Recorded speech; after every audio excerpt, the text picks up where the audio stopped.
जय हिंद।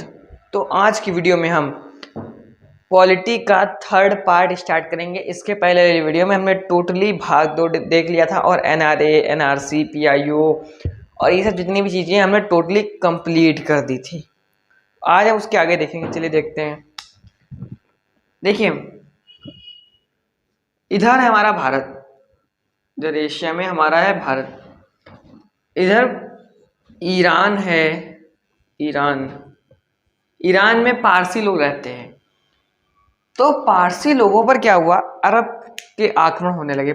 ईरान पर अरब के आक्रमण होने लगे। तो ये उन लोगों को बहुत धार्मिक प्रताड़ना दी गई। अरब वालों ने इन्हें बहुत धार्मिक प्रताड़ना दी ईरान वालों को, यानी पारसी लोगों को। पारसी लोग बहुत शांत स्वभाव के होते हैं, तो इन्होंने ज़्यादा युद्ध नहीं किया, ये सीधे चले आए हमारे भारत। अब यहाँ पर गुजरात है, इसी गुजरात में आए दो गुजरात के जो राजा थे, उनसे इन्होंने बातचीत करी कि हमें भी रख लीजिए अपने राज्य में, देश में रख लीजिए, राज्य में रख लीजिए और हम आपका सम्मान बढ़ाएंगे, ये वो खूब लेक्चर दिए। उसके बाद राजा ने कहा नहीं, हमारे यहाँ वैसे बहुत ज़्यादा जनसंख्या है और पैसा भी हमें आपके ऊपर खर्च करना पड़ेगा, हम आपको नहीं रख सकते हैं। तब फारसी लोगों ने बहुत अच्छा एग्जाम्पल है, ध्यान सुनिएगा। जो राजा जी थे उनके सामने एक दूध का ग्लास रखा हुआ था। पारसियों ने उसमें शक्कर डाल दिया, शक्कर घोला और समझाया जिस प्रकार इस दूध में शक्कर डाल देने से दूध का स्वाद और भी ज़्यादा बढ़ गया और दूध भी बढ़ गया, उसी प्रकार हम भी आपके साथ घुल मिल जाएंगे और आपकी शोभा को और बढ़ाएंगे। काफ़ी अच्छा इन्होंने एग्जाम्पल दिया। उसके बाद राजा बहुत खुश हो गए, कहा चलो ठीक, आ जाओ रह लो। तो 12वीं सदी में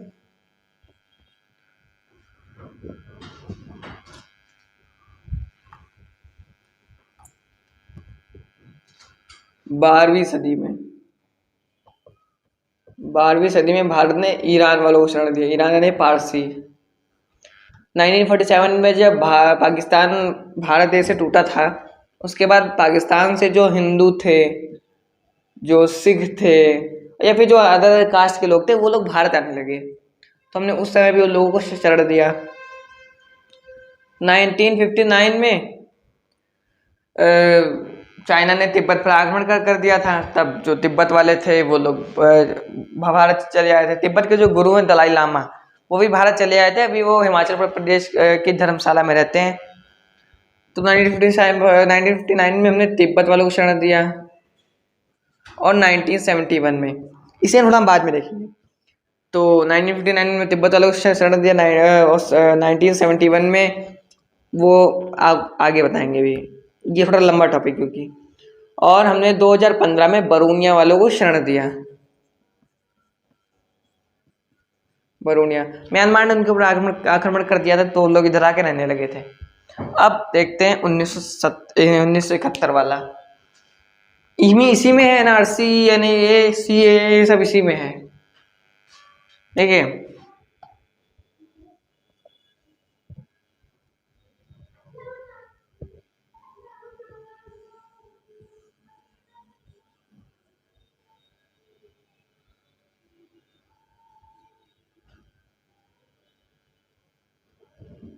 और इधर है Pakistan, cancer also known as, इधर है वेस्ट बंगाल और बाकी पूरा एशिया महाद्वीप है।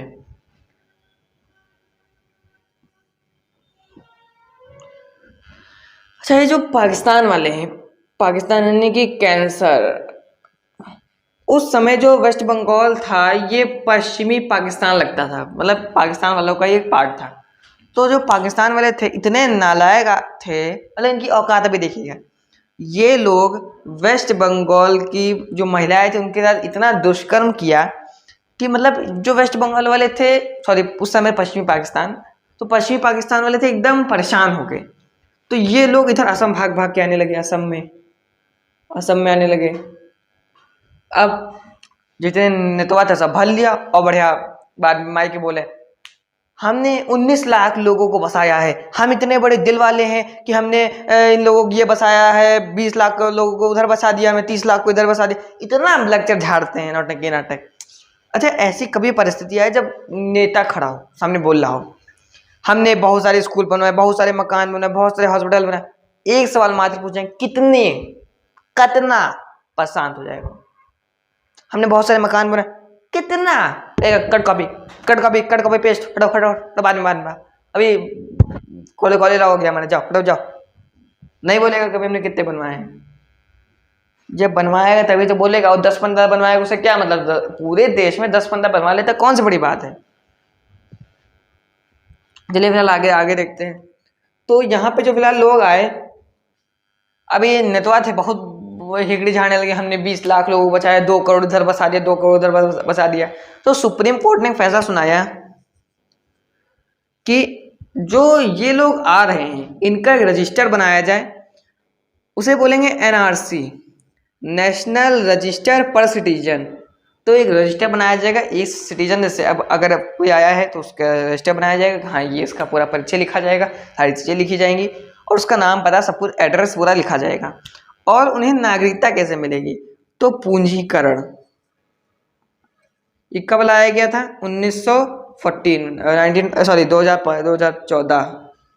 2014 में। अच्छा, जो 2014 में, 2014 से 2020 तक ये लागू रहेगा।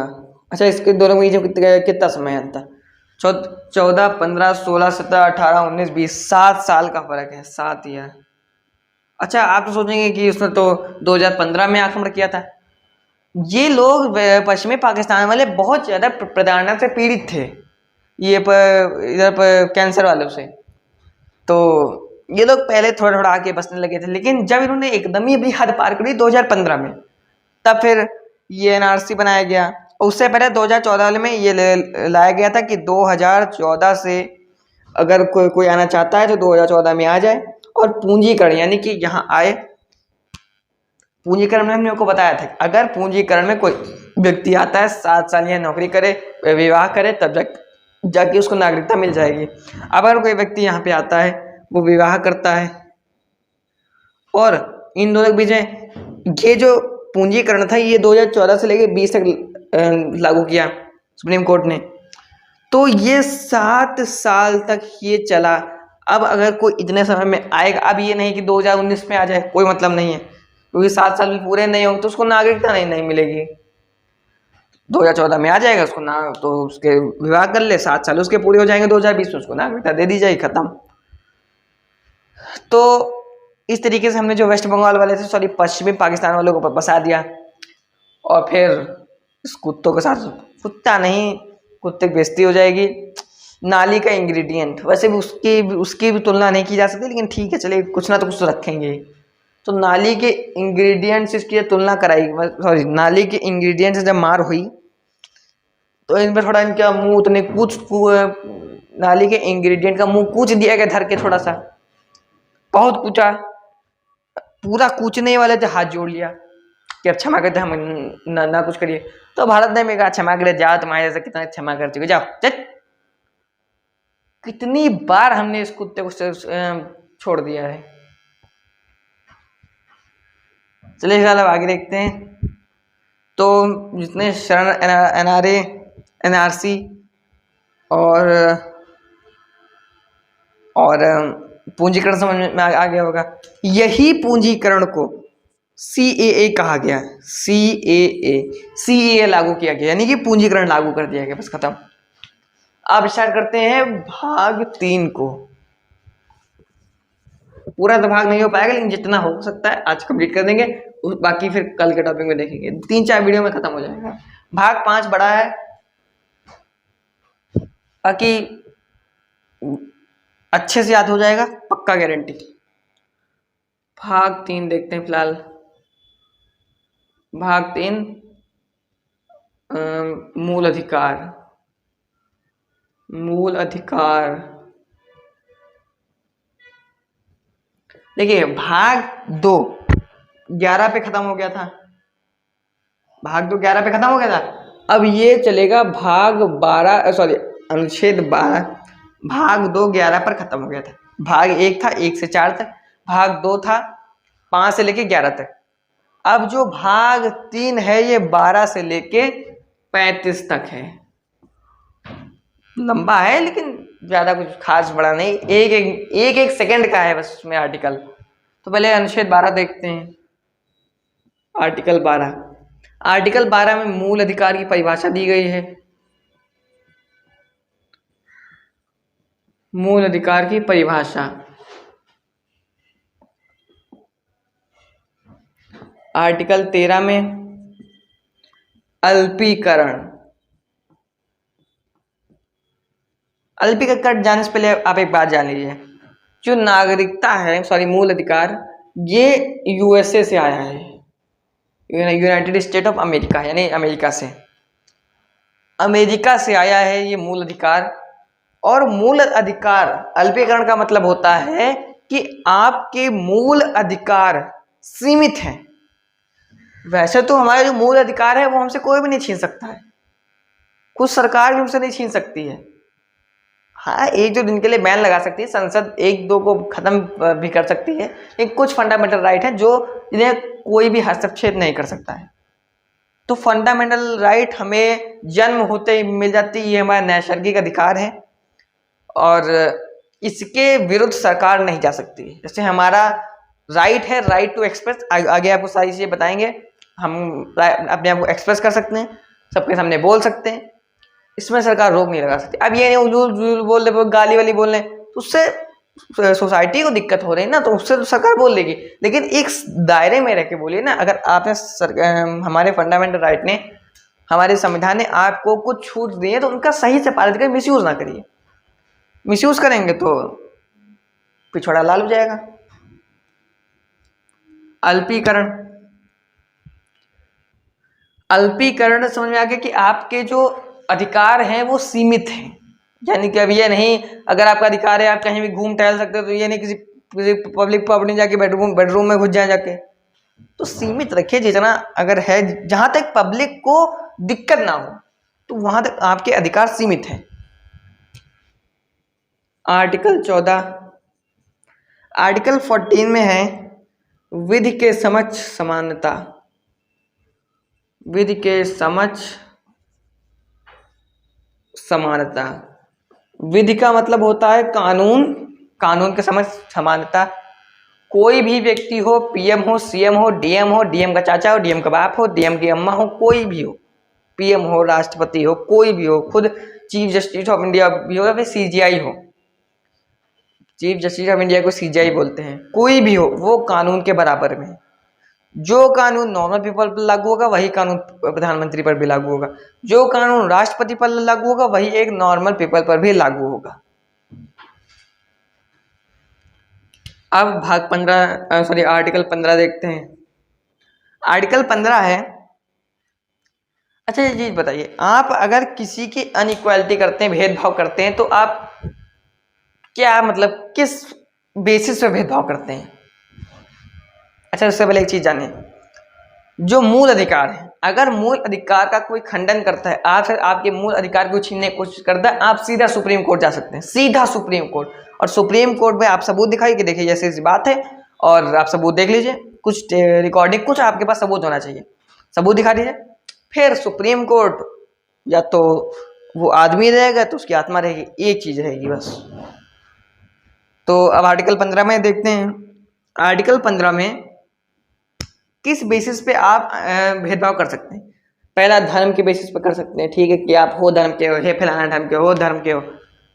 जात के हिसाब से कर सकते हैं, जेंडर के हिसाब से कर सकते हैं कि मेल और फीमेल, मतलब मेल्स को ये नहीं करना, फीमेल्स को वो नहीं करना, ये वो फलाना ढमाका। और जन्म स्थान, ऐसे बहुत लोग होते हैं जिनका जन्म ऐसे स्थान पर हो जाता है, जैसे कि अगर शास्त्रों में लिखा ये स्थान अछूत है, अब उसका जन्म हो गया, अब लोग कहेंगे परछाई ना बने बढ़ो, मतलब उसको बहुत अजीब नजरों से देखते हैं। और बाकी जन्म स्थान के आधार पर आप ये भी ले सकते हैं कि किसी का जन्म अगर नीची जाति पे हो गया है तो उससे भेदभाव नहीं होगा। भाग 16 में देखते हैं। भाग 16 में है कि सरकारी नौकरी में, सरकारी नौकरी में यानी लोक नियोजक में समानता, लोक नियोजक में समानता, सरकारी नौकरी में समानता रहेगी, कोई भी भेदभाव नहीं होगा। यूपीएससी में फिलहाल अभी भेदभाव होता है कि अगर आप नीची जाति के हैं तो आपको इतने तक रैंक लानी पड़ेगी, ऊंची जाति के हैं तो ये रैंक लानी पड़ेगी, लेकिन अब वो भी हटने वाला है, कुछ समय में वो भी हट जाएगा। जो कास्ट बेसिस पे लड़कों को रखा जाता है वो भी धीरे धीरे हट जाएगा। तो सरकारी नौकरी में भी समानता रखनी है कि अगर आप ऊंची जाति के हैं तो जो पैटर्न फॉलो नीची जाति करेगा वही पैटर्न ऊंची जाति भी करेगा, जो पैटर्न ऊंची जाति करेगा वही नीची जाति भी करेगा, दोनों के लिए सेम रूल है। आर्टिकल 17 में देखते हैं अनटचेबिलिटी। कितनी जल्दी आर्टिकल खत्म हो रहे हैं, सब देखने लगता है 12 से 25, अभी तक 17 तक खत्म हो गए, अब कितना बचा 20, 30, 35 खत्म। अनटचेबिलिटी, छुआछूत नहीं मचाना है। छुआछूत मचाएंगे तो अगर वो पढ़ा लिखा आदमी होगा सीधा सुप्रीम कोर्ट जाएगा, आप ऊपर से नीचे तक पूरे फुल हाइट नापेगा, फुल हाइट 1 इंच कम नहीं करेगा। तो अनटचेबिलिटी नहीं करनी है, वरना फिर आप जानिए। अब आर्टिकल 18 देखते हैं। देखिए पहले पुराने जमाने में लोग उपाधियां रखते थे, परम भट्टारक, महाराजा धीराज, गंगई कोंड चोल, अजीब अजीब उपाधियां रखते हैं, लेकिन अब वो उपाधियां कोई भी नहीं रख सकता है। हाँ, अगर आप कोई उपाधि जैसे कि एग्जाम निकालते हैं यूपीएससी का, डीएम आपके सामने लग जाएगा, डीएम ये जैसे कोई आदमी है डीएम रमेश चंद्र शुक्ला, आईपीएस रमेश चंद्र शुक्ला